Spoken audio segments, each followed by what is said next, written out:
been diligently organizing all of the bits of the RB20 we have in the shop, which has been a task of its own. Why don't you tell everybody what we're doing today with Kenrick's GTST? So we finally got some parts in for it, and so we're gonna get going on removing all the old junk that we're not gonna use, and we're gonna go replacing and get it ready for fab and get it over to John so we can get some fabrication stuff done. So quite a bit of work to be done, and it's definitely not going to be something that happens overnight, but you know, we'll get it going and try to get her done. Are we doing hot and cold side? Everything. Oh, exhaust too? Yep. Hot, cold, exhaust. What else? Any kind of Intercooler. The mounts and everything just have to be done.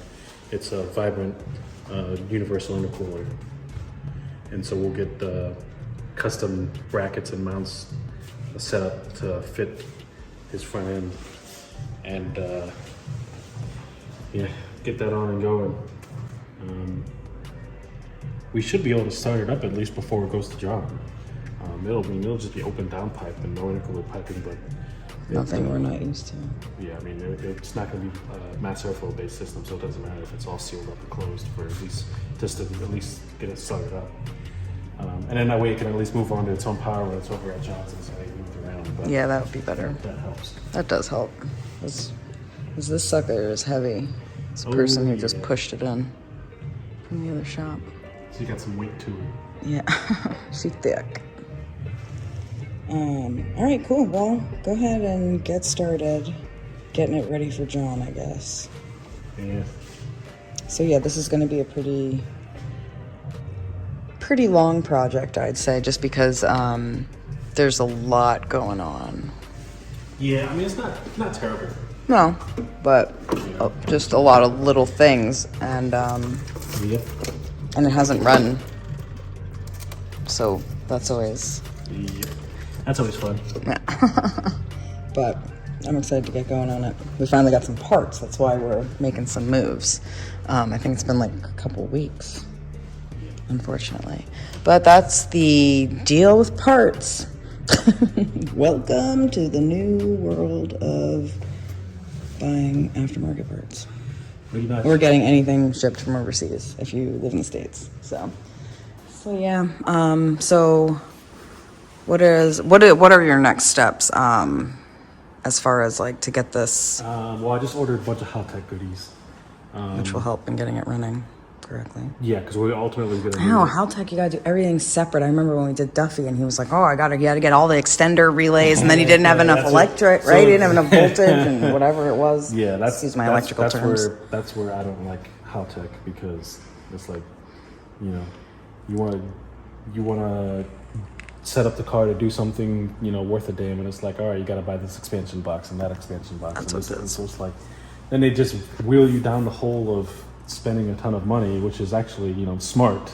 It is a smart business decision, yeah. But yeah, I mean, if you're not informed from the gate, then you don't know what the actual cost is. Yeah, I mean, the Platinum Pro ECUs, they were designed like 20 years ago, so yeah, they're older, but they you know, it's a plug and play solution. They do work and they're affordable. But when it comes to, okay, I want to add fuel pressure and oil pressure, and it's like, well, it's only got 2 spare analog inputs, and you're already using one of them to run a larger external manifold pressure sensor, because the onboard map can only read up to 22 pounds max. So ideally, you don't want to be running, you know, close to that, because you want to leave a little bit of window or margin for error. And then so you have one left. So it's like, well, what's more important, fuel pressure or oil pressure? Well, you'll blow the engine up without either one of them. So that's not a really good, like, you'll blow it up faster without oil pressure for sure, but still. God. That's not a... And then that also doesn't even have any digital input, so you can't even wire up a flex fuel sensor directly to that ECU. So then you have to get the I/O expander, so that way You know, you can wire the flexor sensor to that, and then it can just transmit the data over CAN bus. Why don't we just do something different? That would be better.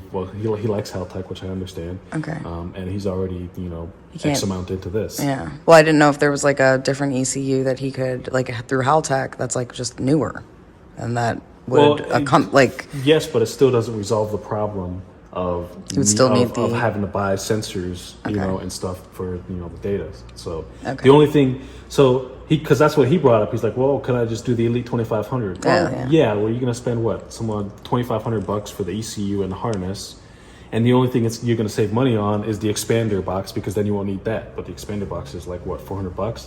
It just didn't make it, you know, because he already has it. Yeah. Yeah.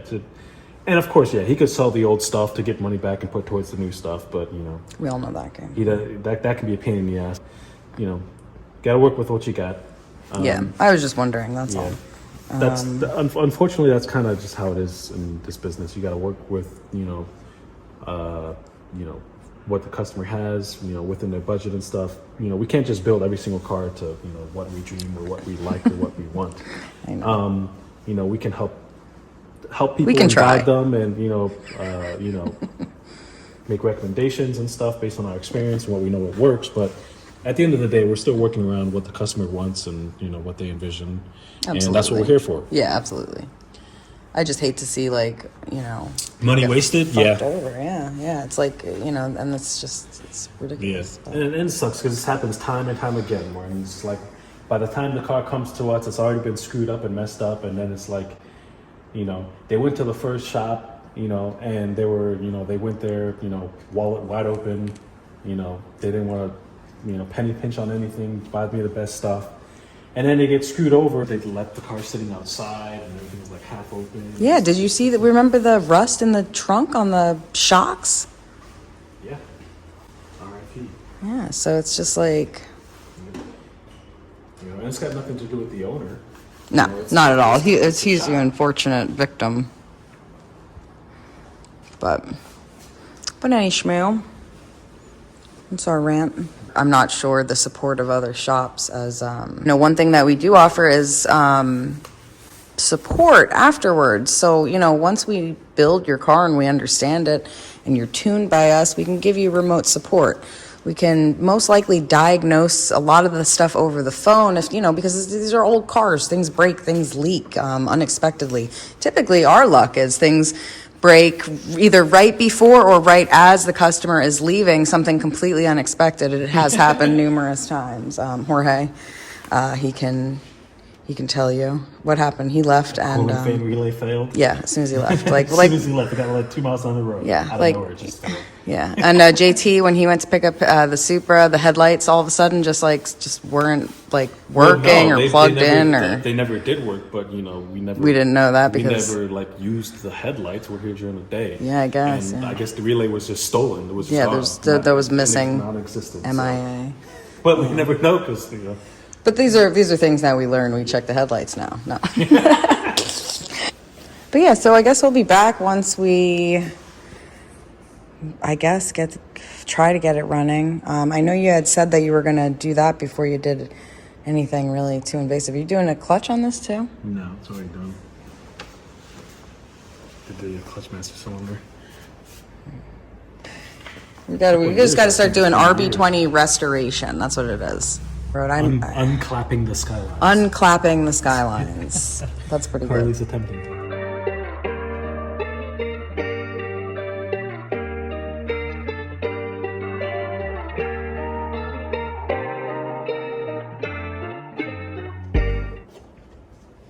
So what did you get done since the other day? So I had to redo some of the fuel lines they had here and mount and plumb the Fuel Lab fuel filter. They had just the stock original fuel filter on the car, which is not going to cut it. And, you know, had to go through the fuel system because, you know, their install wasn't the greatest. And they left probably an eighth of tank worth of gas in there, said the car, instead of siphoning it out, knowing that it was old, and then left the fuel lines off and everything open while the car sat outside. So yeah, water got in the gas tank, and luckily it wasn't rust, so I caught it in time, but it made for a nice nasty mess to try and have to clean up. And then I started moving along and removing some of the amazing wiring job they did. So they pulled this panel off on the back of the firewall and decided that's where they were going to run all the wires through. So here's the amazing wiring job that other shop did. Just some, wires, electrical tape the entire way up rather than wire looming it. And as you can see, now he's got a big hole in the firewall because they pulled that panel off, and I have no idea where the panel is because it's not anywhere around here. So yeah, the battery power cable ran through here.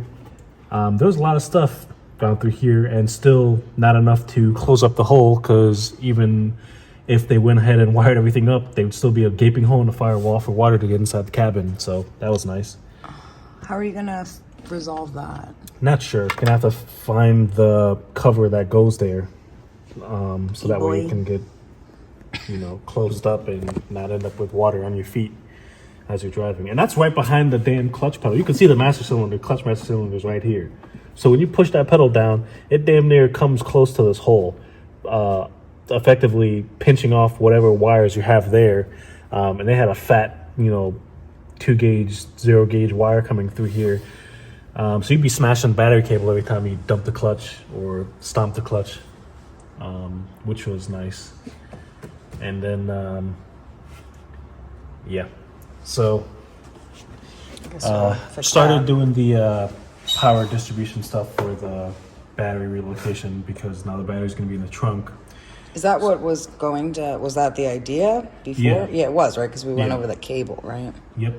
So we have this, the customer supplied us with this kind of like a remote mount stud that we'll use. So the stud's mounted here, and then all the fuse box stuff is, lugged down to that stud, and then we'll come with the battery power wire and put it down here, and then, the distribute power to the car. This is the battery ground. Well, the engine ground goes right down to the engine block. You always ground to bare metal. But yeah, whenever you do a battery relocation kit, you need to have a ground from the engine to the chassis and from the battery to the chassis.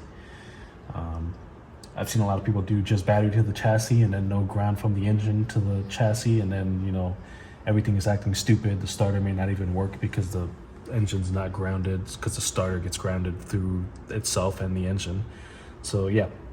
And then, just kind of going through and buttoning up stuff and figuring out what the hell I'm going to do about certain stuff and what I'm not going to do. And yeah, I know you spoke with him today, right? And had to inform him of some. Yeah, so he's missing a lot of sensors and stuff. We talked about doing flex fuel, and he's got the Platinum Pro Haltech ECU, which has very limited inputs and outputs, and